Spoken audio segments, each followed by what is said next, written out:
The Ball brothers have no doubt etched their name in the lore of basketball, as the three of them have now all made it to the NBA in their own way. Middle brother LiAngelo Ball is currently fighting to earn and keep a spot with the Charlotte Hornets. In this video, I'm going to give you my opinion on whether or not I think he'll actually make the team and what it'll take to get him there. And let's discuss that right after this. I'm from the foe, you dig?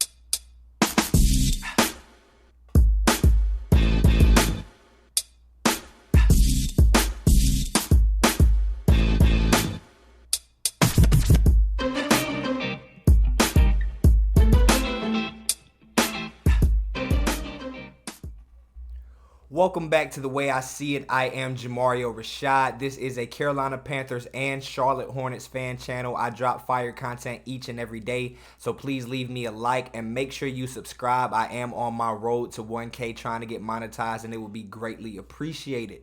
Now, to dive right into the topic of the video, LiAngelo Ball has not played the most minutes during the preseason, and as well as I believe he was out for the summer league. He chose to go play in the Drew League instead.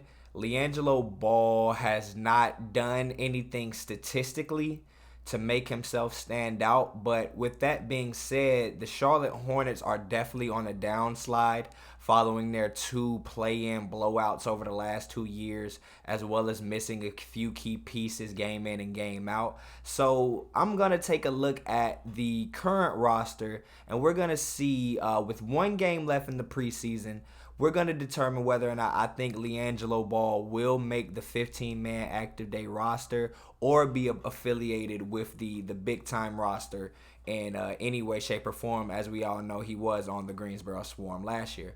So first, I'm going to take our attention to the guys that we know for a fact are going to be in the rotation. These are not, there's no ifs, ands, or buts about it. We have LaMelo Ball, Terry Rozier, Gordon Hayward, PJ Washington, as well as Mason Plumlee.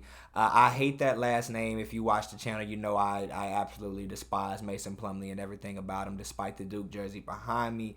NBA Mason Plumlee sucks.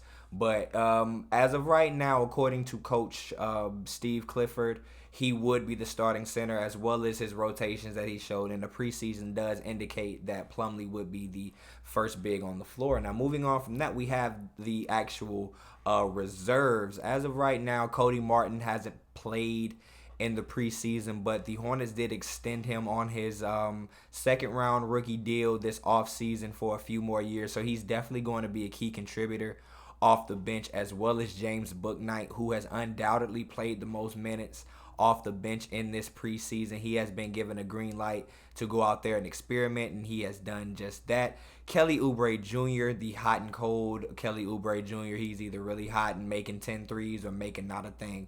Jalen McDaniels arguably should be a part of the starting rotation if we didn't have Gordon Hayward making so much money. And Nick Richards, who potentially could be fighting for that starting center job and jostling with Mason Plumlee if all does go right, as Steve Clifford does seem to like something in him. Now that is 10 names already that are pretty much roster locks to be on this roster. Now I'm going to mind you, they are allowed to have 15 players on the active roster, 13 on game day, as well as carry two-way contracts, meaning that you could play for both the Charlotte Hornets as well as the affiliate G League team, the Greensboro Swarm. Now moving on, these are who I see as the reserves. Dennis Smith Jr. was signed as the only offseason acquisition by Mitch Kupchak over the last few months. He has logged minutes in, I believe, 2 games so far.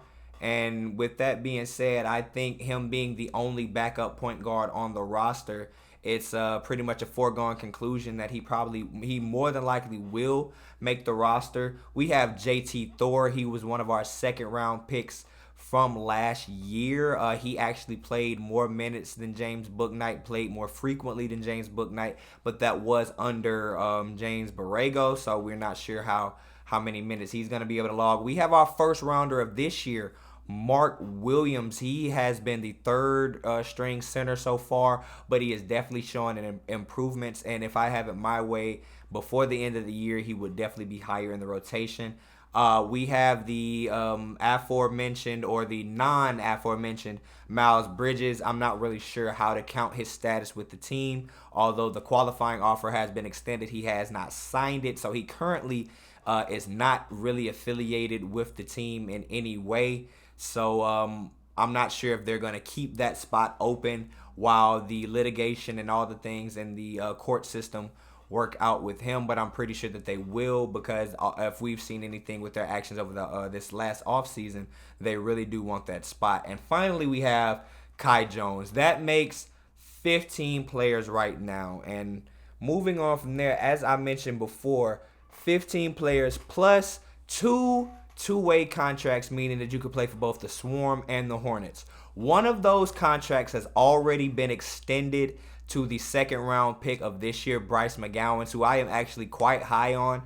I am very impressed with what I've seen. His ability to attack the rack and just being confident as a young 19-year-old is something that I truly do admire. And outside of that, we only have LiAngelo Ball, the guy in the thumbnail, as well as Jalen Crutcher left on this current preseason team or training camp roster, however we want to certify it. The other guys that were probably going to be Swarm players have already been waived, and they're aware of their future. Now, with Bryce McGowan's already securing the two-way contract, that leaves it just to LiAngelo Ball and Jalen Crutcher as the guys that will be playing on the two-way contracts. If Scottie Lewis hadn't got injured in the summer league, I'm pretty sure this would be Scottie Lewis and Bryce McGowan's, but that's not the case, and that gives our guy LiAngelo Ball the opportunity to actually step in and be a guy that can actually be the 14th, 15th man on this roster. And with that being said, the conclusion that I come to, if the Charlotte Hornets have to choose between LiAngelo Ball, the older brother of the star player that they are trying their best to keep within their franchise for the foreseeable future, or Jalen Crutcher, just some guard that y'all found and, you know, he might be okay, I think the answer's pretty easy.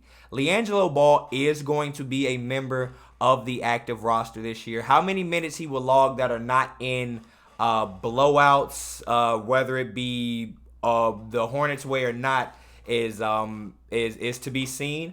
But in my opinion, I say yes, we will see LiAngelo Ball suit up in a Charlotte Hornets jersey in the regular season this year, as well as you will see a lot of number 18 jerseys throughout the Spectrum Center. For a guy that sits at the end of the bench, he is going to get one of the loudest ovations whenever the crowd sees him. So I think that is just more of a reason why Jordan, the higher-ups, Mitch, Kupchak, would definitely choose to bring this guy along. We need the butts in the seats. We need the attention, and we need the storylines, because we're not going to be winning very much this year.